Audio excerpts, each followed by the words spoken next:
Quezon City. Hi, James. Napasayaw kami doon bigla. Oo naman. Ang ganda ng version eh. Kasi ang unang kumanta niyan si Ray Valera, may Sharon Cuneta version. Ito naman jazz version, di ba? Yes, ang galing. Ang sarap mong pakinggan, James. Thank you po, Kuya Kim. Pakinggan natin kung ano kaya masasabi natin Ng mga ating inampalan. inampalan. Naku! Teka muna, sandali, maiba lang. Yung isa diyang kinikilig. Bakit? Sino kinikilig, mamang? Sino kinikilig? Sino ba yung babae dyan, di ba? Kinikilig. Kasi nga may nagbabalik. May ang Na-miss pagbabalik.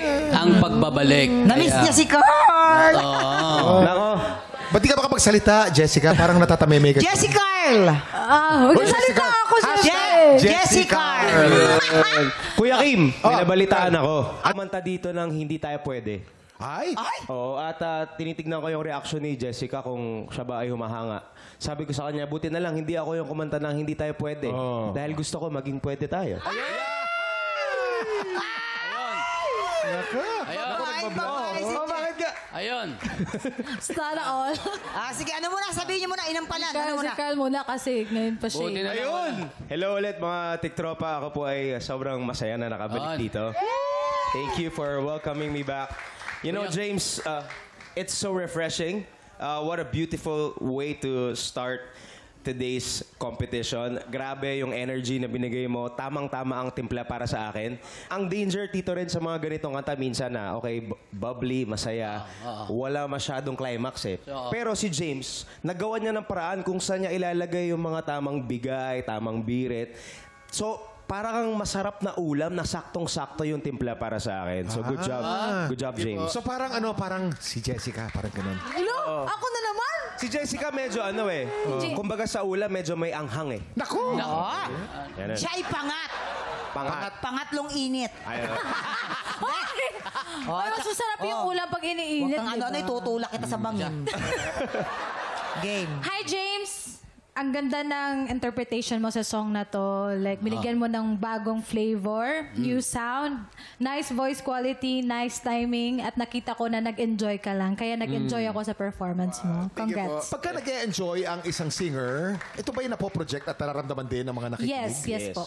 Wala, sumasayaw lang ako eh. Or baka kasi andito na din si... Umayos ka, di ka ganyan magsalita. Bakit parang, Jessica. Sige sa pangalawa, sa pangalawa. Jessica, alam ko na kung anong flavor niyan. Ano? Ube. Bakit ube? Kasi kulay ube tayong tatlo. Kaya. Ayan na. Galit na si tatay. Yan ang sinasabi ko eh. Pag nawawala eh. Yan. Nasasabi kang puso eh. Yan, okay. Yan. So, James, nag-ensayo ka ba? Sobra po. Sobra, okay. Nakita ko naman. Yan. Magaling ang pagka-deliver mo nitong awiting ito. Bagamat nung nagsa-soundcheck ka, ayoko yung linya na nagsa-soundcheck ka. Kung tayo'y matanda na. Ay, masakit yan, Hindi dapat. Diba? Yun lang. Sana ibang linya naman. Dapat mo may po sa dulo ata. De, refreshing voice. Tama. Ad-libs were put in the right place. Yung simula mo, hindi mo binibigay. Maganda yung banda sa... humihirit ka sa dulo. Bihira na ganito, big band, na humihirit sa dulo. Ano tawag? Big band. Big band yung Kasi areglo. nung unang panahon yan, merong bandang kasama talaga na big band. Oo. Very 50s, no? Frank Sinatra style, yung binilisan lang. Meron lang akong narinig ng konting-konti lang sa adlib. Pero ako lang makakapansin nun. Yung iba hindi na mapapansin yun. Yung mga O na adlib mo, na pasok, bago, dinagdag mo sa bawat linya, ibang linya, maganda. Ginamit mo yung piyok, yung style na piyok nung nag-yodel dito sa buhok. May part na yon. Ganda. Nice performance. Nice rendition. Nice expression. Wala na ako masasabi. Thank you po. Uy, bihira ang mga comment na ganyan ni Renza. Oo, ganyan yan. Okay, ito na. Anong score naman kaya ang maibibigay sa atin ng ating mga inampalan? James, dahil sa nakaka-good vibes mong performance, ito ang stars na ibibigay ko sa'yo.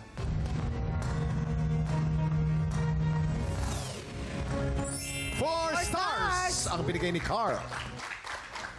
James, ang ibibigay ko sa iyo ngayong araw ay...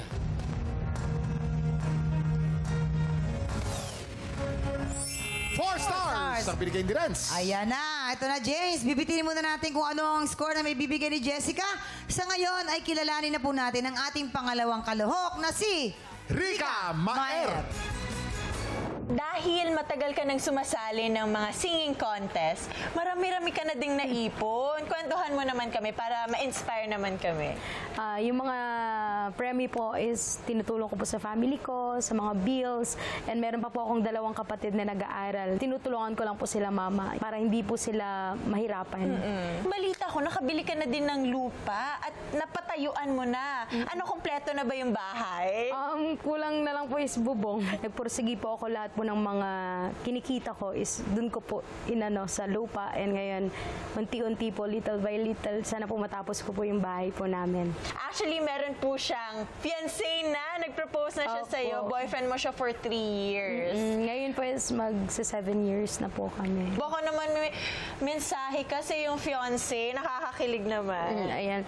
Maraming salamat kasi andyan ka palagi nakasupport sa akin. Thank you and I love you. I love you too, din daw, sabi niya.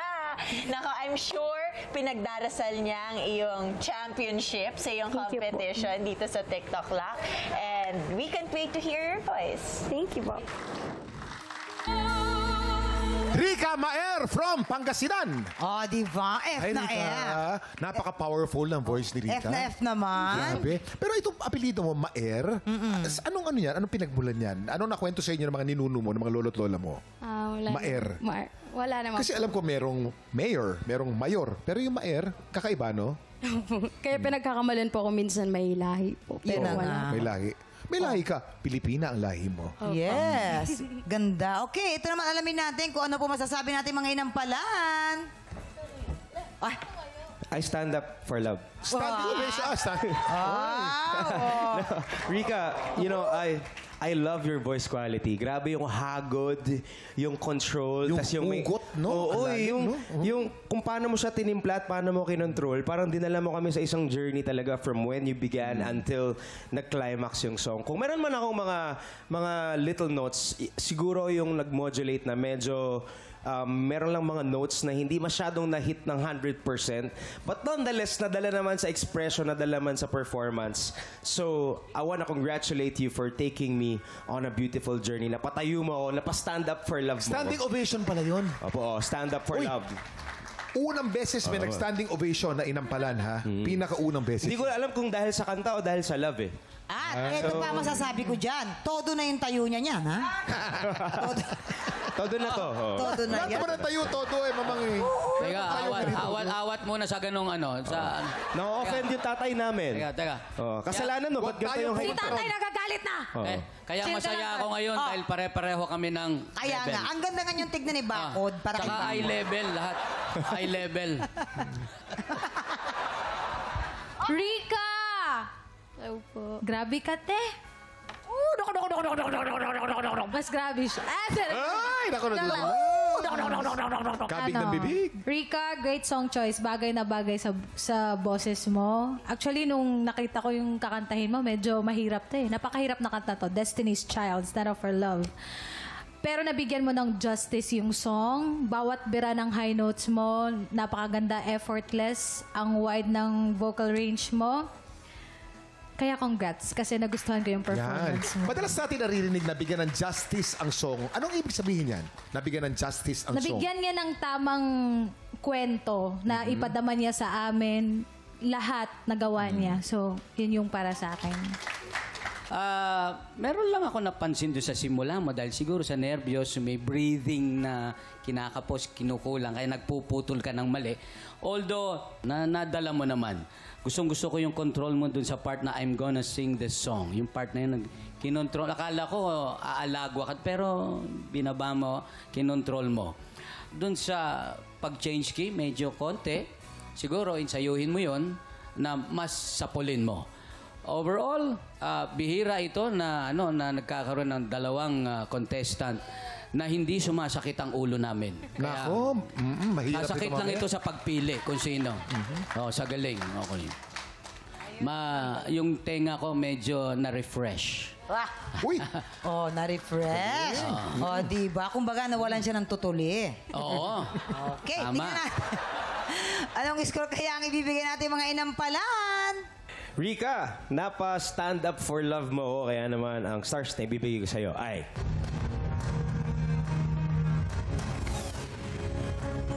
Four stars.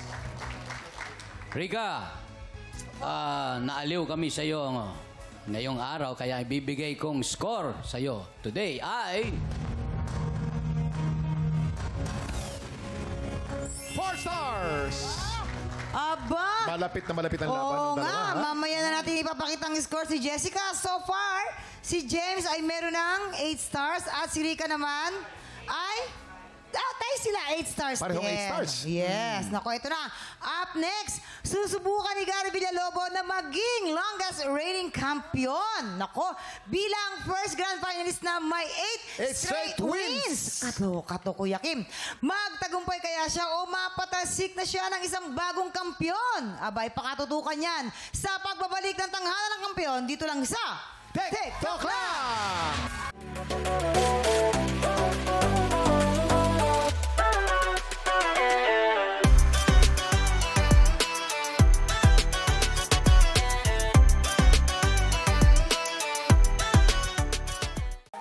Tropa, pinanood mo hanggang sa dulo itong video na to? Very good ka! For more happy time, watch more TikTok Lock videos on our official social media pages and subscribe to GMA Network official YouTube channel.